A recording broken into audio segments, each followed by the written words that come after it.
Let's talk about love. The components of love. The components of love. Love is like a triangle. There's got three sides. The bottom side is passion. Then you've got intimacy and commitment. The first one is passion. This is the intense physiological desire for the other person. This is the feelings, the hormones. God has given us those hormones. They're divine, those hormones. Just that they must be channeled and be held together and released at honeymoon. But God has given us those hormones. No?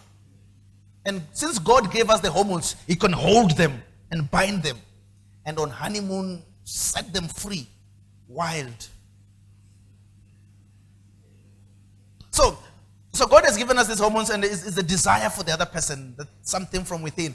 And this passion is not different from what animals have.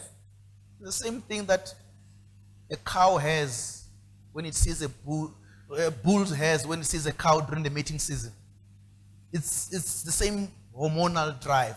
But our love is more than that, because many of us, we think love is passion, this passion. No, it's more than that. You can't get married for just the passion.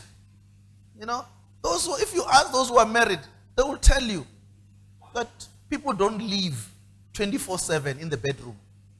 There is a kitchen. There are dishes to be washed. You know, there's a laundry to be done. There's work, all kinds of things. So you can't get married. There's a dining room also. You can sit there and talk about television and just talk to one another. So it's more than that. So you can't get married only for passion. It's more than that. I won't say more because of the children. Now, the next thing is intimacy. Intimacy, another angle of love, is the feeling that you can share one's thoughts, feelings, and actions with this person. Intimacy is love. Is not just the passion, but it is also the idea that I can be myself with this person. I don't have to try to be anything else. I can connect with you as myself. You know, there are people sometimes when you are them, you have to act sophisticated. You know, you have to change even your accent to communicate at that level. You know, and you have to try hard to fit in. But intimacy is when you can be yourself with this person. You know, true love is when a person can be themselves. They don't have to try. Your jokes are funny. As I said to you during the week, even though nobody else is laughing, your person will be laughing. My husband, they don't know him. For this person, you are real. The person connects with you. That's intimacy. You don't try. You know, you can talk until the sun rises. And I was talking to a young lady who came to me for counseling. She was telling me that she had this boy who was a boyfriend, and they used to connect. They were tight. But she found out that he was unfaithful.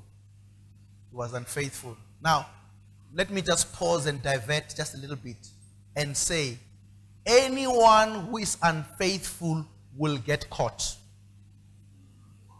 Right? Anyone who is unfaithful, whether you are unfaithful before marriage or in marriage, you'll get caught. You won't get caught because you are reckless, because you're not careful, you didn't delete the message. No. It's not that. It's not that. You'll get caught because the devil is in charge of the curriculum for unfaithfulness.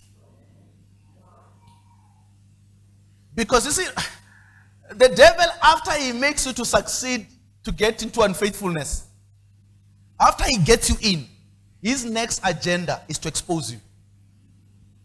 So you don't get caught because you made a mistake, you were not careful, you were reckless. No. It's the devil. He's in charge. You see, when you play with the devil's stuff, so all the people, I always say to people, if you are committing adultery, or you're planning to commit adultery, maybe you're just starting off. like you're a beginner, know that you're going to get caught. You better have a plan of what you're going to do when you're caught, because you're going to get caught. There is no way you're going to get caught. If you are here today and you're not caught yet, repent, because you're going to get caught. I can guarantee you. But that's what the devil does. You see, the devil, his job is to mess up people. You know, and I can tell you how you get caught. I can tell you exactly what happened. I can tell you. This is what happened. It was a Sunday morning. It was a Sunday morning. The man's phone is always locked with a pin. Make sure. What do you want with my phone? You've got your own phone. So it's protected, and he's doing his thing. He's been getting away with it. Nobody knows. Sunday morning. The woman wakes up. When she was in the bathroom, she comes out, she finds that there's a missed call or a please call me from the mother. She doesn't have airtime. And the mother has not been well the past week. She's been sickly. You know, they were taking her to the hospital from time to time. When she sees this, please call me from the mother, it's an image. The husband knows the mother has not been well. She goes to the husband. He says, my mother is just saying, please call me. I don't have airtime. Can I use your phone? And now he understands.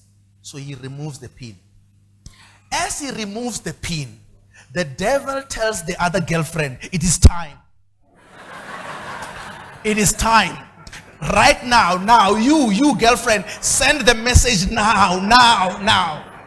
And while the pin has just been removed, the message is being sent. It pops up and it says, oh baby, last night was wonderful. Can't wait to see you later on. It pops up, right? It's not because the wife was searching. You don't have to. To some of you who are married, don't search. It will pop up. It will just happen. Don't stress yourself. Anybody who plays with the devil's stuff will get caught. Because his job is to mess up people. Yeah. So, don't worry. So anyway, that was a diversion. So this young lady says to me, this guy was unfaithful and he was a nice guy, but then I met a new guy. He's a nice guy. He's a nice guy. He's in the church. He's faithful. The family likes him because he's a husband material. You know, he's a deacon. It's a beautiful, wonderful project deacon. You know. And you can hear even from the car he drives. He drives nice little, white Corolla. You know, it's a nice, he's a faithful guy. And she says to me, the problem we have is that we can't talk for long. We run out of things to talk about. We will talk a bit and we run out. She says, the other day, we drove all together from Mpumalanga, from Nelspruit to Pretoria, and we spoke only for 10 minutes. He's a nice guy, but we just can't connect. And she says to me, what must I do? I said to her, you know what? Marriage is long. You can be married maybe for 50 years. Talking only for 10 minutes, there will be a lot of silence in that marriage. Intimacy is to find that person that you connect and you can talk and you can talk. You can connect. You adjust yourself. Even if it's a nice person, but if you cannot connect and you be together. So when you finally find somebody whom you can relate to and you be yourself, that's intimacy. And lastly, is commitment. Commitment is a willingness to stay loyal to another person, expressing fidelity. Now, intimacy, commitment, many of us, many men would like to spread their risk. Spread the risk. You've got a girlfriend here, another one there. Just in case one dumps you, you've got a fallback plan. That's not love. True love does not spread the risk, consolidate into one person. True love puts everything to one person. When you say, I love you, I mean there is no other person than you. If there is other people, it's not love. True love commits. to one person. Not only that, true love commits for life. When I say I love you, I'm not saying I love you for this week or for this night or for this month. I love you for the rest of my life. True love, it's about permanence. So, if you are not sure, young man, if you are not sure that this is the very one, don't say to anybody, I love you. Until you know you are committing your life to this one person for the rest of your life. So if you are here in Johannesburg, before you say I love you, travel a bit. Go to Pretoria, Mpumalanga, move around and see. Maybe you might meet some girl from Mpumalanga. And maybe sometimes travel internationally, because this marriage thing is serious. Because once we're now Ketile is done. So travel around, maybe go to Korea. Maybe you can find somebody there with the eyes on the side who's more suitable for you. Don't just say, I love you. And then you change your mind, I don't love you anymore. No. When you say I love, it's about commitment. And commitment for the rest of your life. So true love has got passion, intimacy, and commitment. That was Mashudu Ravhengani, proudly brought to you by Living Power Ministries. You can find us at livingpower.org.za or on WhatsApp at +27 78 215 5737. Living Power, empowering mankind to